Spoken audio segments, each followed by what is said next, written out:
Halo guys, jumpa lagi bersama Mimin. Terima kasih sudah mampir dan mendukung channel kami, sehat selalu buat kalian semua. Oke, kita langsung ke alur ceritanya. Pemakaman Miluo Dao seharusnya merupakan seni ilahi serangan gabungan yang mereka pahami dari pemahaman pola Dao Istana Miluo atau rune kekacauan primordial, kan?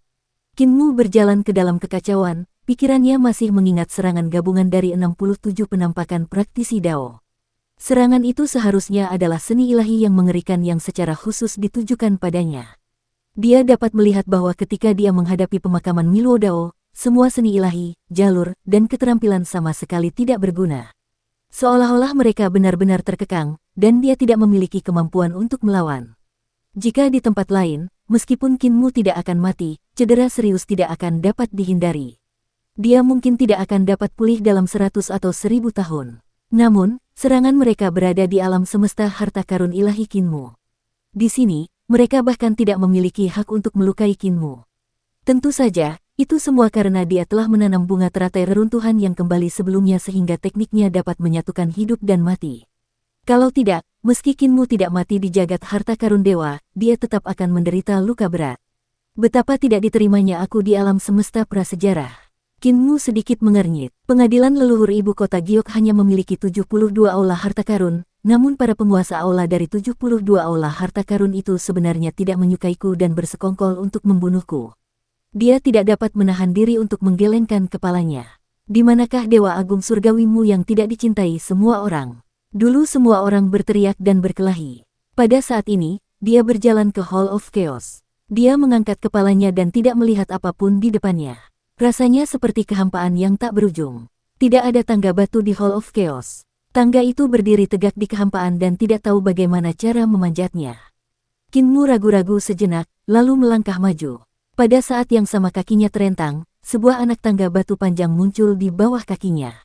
Anak tangga batu itu tampaknya terbuat dari batu kekacauan dan muncul entah dari mana. Pada saat yang sama kaki Kinmu mendarat di anak tangga batu, tekanan yang tak terbayangkan datang menghantamnya dari segala arah. Tekanan ini sangat kuat. Sumber tekanan tampaknya adalah kekuatan aula itu sendiri, tetapi tampaknya juga kekuatan Kinmu sendiri untuk menekan dirinya sendiri. Yang lebih aneh lagi adalah bahasa Dao yang keluar dari telinganya. Itu seperti pertanyaan Dao, pertanyaan yang dapat mengguncang orang tuli dan membuat orang berpikir lebih dalam. Bahasa Dao ini berasal dari aula kekacauan. Seolah-olah seseorang sedang mengajukan pertanyaan kepadanya dengan Dao Agung. Yang membuat Kinmu bingung adalah suara ini jelas-jelas suaranya sendiri. Apa sebenarnya yang ada di aula itu? Apakah itu aku atau orang lain? Kinmu tidak menjawab pertanyaan Dao ini. Sebaliknya, dia dengan paksa menahan tekanan dan menarik kembali kakinya yang lain sebelum melangkah maju. Namun, betapa terkejutnya dia, anak tangga batu kedua tidak muncul dan masih tidak ada apapun di depannya. Tekanannya juga langsung meningkat. Seharusnya karena saya tidak menjawab pertanyaan Dao yang datang dari aula, itulah yang menyebabkan perubahan ini. Kinmu menarik kakinya dan pertanyaan Dao itu datang sekali lagi dan ditanyakan lagi. Dia memikirkan pertanyaan Dao ini dengan sepenuh hati. Pertanyaan Dao sulit diungkapkan dalam bahasa biasa. Terlepas dari apakah itu bahasa dewa atau bahasa iblis, mereka hanya dapat mengungkapkan sebagian dari makna Dao dan tidak dapat menggambarkannya secara lengkap. Dao Wen menggunakan bahasa Dao, yang dapat dikatakan sebagai bahasa yang paling akurat tanpa kesalahpahaman. Dapat juga dikatakan sebagai bahasa yang paling umum. Tentu saja, bahasa umum semacam ini diperuntukkan bagi para praktisi Dao dan sedikit makhluk yang telah mencapai alam tertinggi dalam jalur, keterampilan, dan seni keilahian mereka. Tidak ada kendala ketika mereka berkomunikasi dalam bahasa Dao, dan mereka tidak akan salah memahami makna satu sama lain. Ini juga alasan mengapa Kinmu mampu berkomunikasi dengan praktisi Dao di zaman prasejarah. Demikian pula, Dao Question juga merupakan seni ilahi, alat pembunuh yang hebat. Jika kultivasi pihak lain lebih rendah darinya, dan hati Dao-nya memiliki cacat, Dao Question dapat membuat pihak lain jatuh ke dalam keraguan dan penyangkalan diri. Kaisar Surgawi Langit Luas pernah menggunakan jurus ini untuk menyakiti Kinmu. Namun, pertanyaan Dao yang datang dari Hall of Chaos tidak sesederhana itu. Selain menyerang Dao Heart milik Kinmu secara langsung, pertanyaan itu juga merupakan masalah sulit yang pernah ia hadapi dalam kultivasinya. Siapa yang bertanya padaku? Kinmu mengerutkan kening. Sambil menahan tekanan yang semakin meningkat, dia berpikir keras tentang jawaban atas pertanyaan Dao ini. Ketika ia memahami Dao di masa lalu, ia telah mencoba memahami dan memecahkan masalah sulit ini.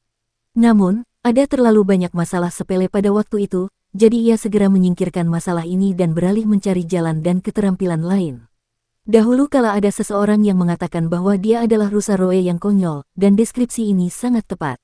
Rusaroe yang konyol itu sangat ingin tahu tentang segala hal dan dapat menemukan banyak rahasia yang tidak dapat ditemukan orang lain. Akan tetapi, Rusaroe yang konyol itu tidak memiliki kesabaran untuk mengungkap semuanya, sehingga Kinmu meninggalkan banyak masalah yang dapat dipecahkan tetapi tidak dapat dipecahkan di jalur kultivasi. Sebenarnya, dengan wawasan dan pengetahuannya saat ini, tidak lagi sulit untuk memecahkan masalah tersebut ketika dia berbalik. Dia memeras otaknya dan mencoba menjawab pertanyaan Dao ini. Pada saat itu, tangga batu di bawah kakinya mengeluarkan suara retakan ringan dan retakan muncul di tangga batu. Tiba-tiba, permukaan anak tangga batu retak terbuka dan potongan-potongan batu kekacauan terus berjatuhan. Batu kekacauan itu jatuh dan langsung lenyap tak berbekas. Kinmu menahan napas dan memfokuskan pikirannya. Dia memejamkan mata dan mengabaikan semuanya sambil terus merenung. Ketika dia melihat tidak ada tempat baginya untuk berdiri, Kinmu tiba-tiba membuka matanya dan berbicara dalam bahasa Dao untuk menjawab pertanyaan itu. Anak tangga batu di bawah kakinya seketika berhenti runtuh. Ketika Kinmu selesai menjawab pertanyaan Dao, anak tangga batu di bawah kakinya benar-benar pulih sepenuhnya tanpa dia sadari. Kinmu menghela napas lega dan mengulurkan tangannya untuk menyeka keringat dingin. Baru kemudian dia ingat bahwa dia dalam bentuk roh primordial dan tidak berkeringat dingin. Jika ada, itu pasti tubuh jasmaninya yang berkeringat dingin. Ia curahkan segenap hati dan jiwanya ke dalam aula kekacauan yang menanjak, tanpa menyadari sama sekali bahwa di luar istana surgawi yang mengalir deras, keringat dingin dari tubuh jasmaninya telah membasahi pergelangan kakinya, mengubahnya menjadi sebuah kolam kecil. Saat menjawab pertanyaan pertama Dao, Kinmu merasakan seluruh tubuhnya rileks, dan tekanan dari sebelumnya langsung lenyap tanpa jejak. Bukan hanya itu saja, dia merasa hati Dao-nya menjadi lebih jernih, dan tanpa disadari jalur Dao-nya menjadi sedikit lebih baik. Dia melangkah maju, dan pada saat itu, langkah kedua dari batu kekacauan secara otomatis muncul di bawah kakinya. Pada saat yang sama, suara Kinmu datang dari aula kekacauan yang tinggi dan perkasa, dan dia menanyakan pertanyaan Dao kedua. Pertanyaan Dao ini adalah sesuatu yang pernah dihadapi Kinmu selama kultivasinya, tetapi dia telah menyingkirkan masalah sulit yang belum dipecahkannya. Betapa menariknya. Tatapan roh primordial Kinmu berkedip, dan dia menjadi semakin penasaran tentang apa yang ada di dalam aula kekacauan. Mungkinkah ada aku yang lain di aula itu? Atau mungkin hati Daoku yang bertanya-tanya. Aku benar-benar ingin masuk dan melihat-lihat. Alamnya saat ini setara dengan alam Ling Xiao setelah alam ibu kota Giok. Ling Xiao dan tahta kaisar adalah dua wilayah tradisional, jadi Kinmu tidak memiliki pemahaman mendalam tentang keduanya. Dia tidak memiliki aula istana Ling Xiao yang berharga, tetapi telah menggunakan tekniknya untuk berubah menjadi aula kekacauan. Dia tidak tahu apa yang akan dia hadapi jika dia memasukinya atau apa yang ada di dalamnya. Dia bahkan tidak tahu apakah hal yang sama akan terjadi pada orang lain ketika mereka berkultivasi hingga tingkat Ling Xiao. Apakah setiap orang yang telah berkultivasi hingga tingkat yang sama akan menerima ujian yang sama? Akankah ada pertanyaan-pertanyaan Dao yang datang dari gedung pencakar langit saat mereka berdiri di depannya, menanyakan pertanyaan-pertanyaan yang telah mereka tinggalkan saat mencari Dao? Akankah pertanyaan-pertanyaan Dao mereka secara langsung menyentuh hati Dao mereka? Namun, dia tidak punya waktu untuk memikirkannya. Tangga batu kekacauan purba di bawah kakinya sudah mulai hancur dan runtuh, dan tekanan yang dialaminya terus meningkat. Dia harus menyelesaikan masalah yang telah dihindarinya sebelum tangga batu itu benar-benar runtuh. Dia menggunakan otaknya dan mencoba yang terbaik untuk menyelesaikan kalimat kedua dari pertanyaan Dao. Akhirnya, dia memecahkan masalah itu sebelum anak tangga batu itu runtuh sepenuhnya dan menjawabnya dalam bahasa Dao. Langkah batu ketiga muncul, dan suara Kinmu datang dari aula kekacauan. Itu adalah pertanyaan Dao dan masalah yang telah dihindarinya sebelumnya. Pikiran Kinmu menjadi tenang, dan dia tidak lagi terburu-buru maju. Sebaliknya, dia duduk dengan tenang di tangga batu di depan aula kekacauan, menyelesaikan semua masalah yang telah dia tinggalkan dalam kultivasinya. Beberapa masalah dia terlalu malas untuk dipecahkan, beberapa masalah dia tidak bisa memecahkannya saat itu, dan beberapa masalah dia lupa untuk memecahkannya. Dan kini, masalah-masalah inilah yang menghalanginya di depan aula kekacauan, menjadi masalah terbesar baginya untuk memasuki aula tersebut dan naik tahta. Hutang yang ia miliki saat itu karena kemudahan sesaatnya, cepat atau lambat harus ia bayar. Sekaranglah saatnya untuk melunasi utang, tetapi itu juga merupakan proses untuk mengisi kekosongan. untuk menebus kekurangan dalam jalur kultivasinya. Secara perlahan, Kinmu menjawab semakin banyak pertanyaan Dao, dan hati Dao-nya pun semakin sempurna. Jalan Dao-nya sendiri pun berangsur-angsur membaik. Meskipun jumlah jalan Dao yang ditingkatkannya setiap kali ia menebus kekurangannya tidak banyak, saat ia menuruni anak tangga batu satu persatu, akumulasi jalan Dao menjadi semakin banyak, jumlah jalan Dao yang telah ia kumpulkan juga sangat banyak. Dia sudah berjalan 100 langkah batu, dan aula kekacauan berada tepat di depannya.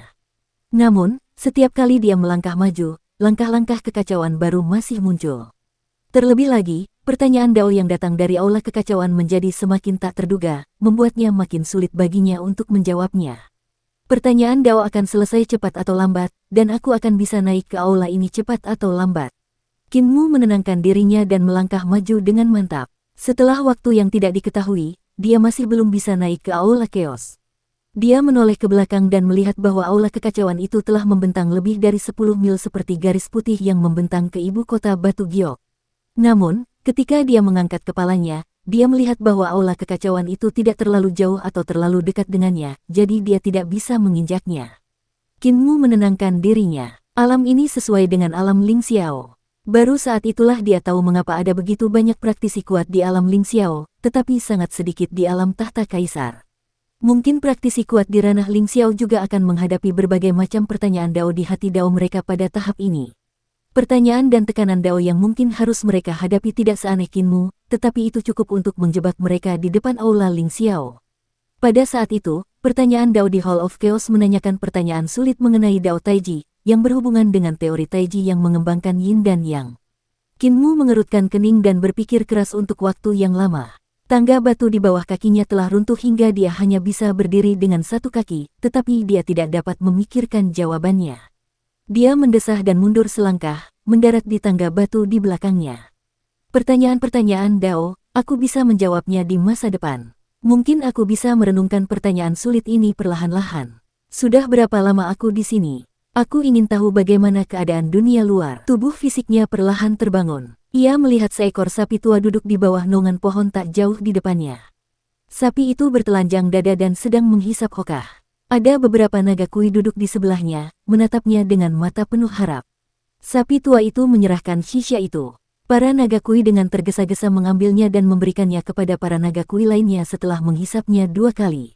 Jauh di tepi sungai surgawi, ada seekor harimau hitam murni. Ia menggunakan ekornya untuk memancing kun merah di sungai surgawi. Tiba-tiba, terdengar suara retakan, dan harimau hitam itu buru-buru menarik ekornya kembali dari sungai.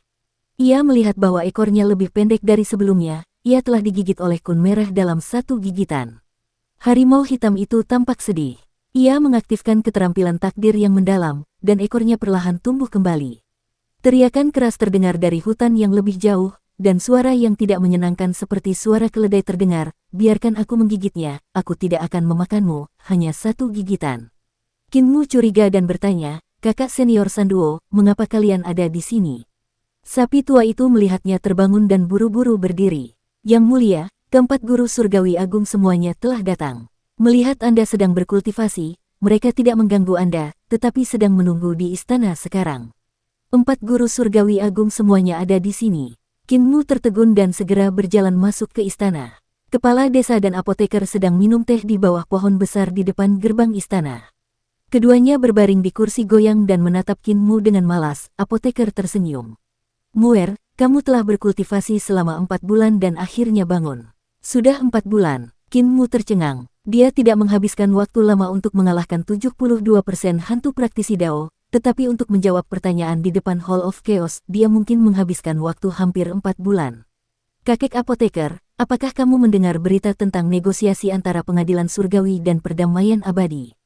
Kinmu bertanya dengan tergesa-gesa. Yu Chenzi sudah mencarimu sekali, tetapi ketika dia melihatmu belum bangun, dia pergi dengan tergesa-gesa. Apoteker memikirkannya dan berkata, dia sepertinya mengatakan bahwa negosiasi antara pengadilan surgawi dan perdamaian abadi akan segera runtuh.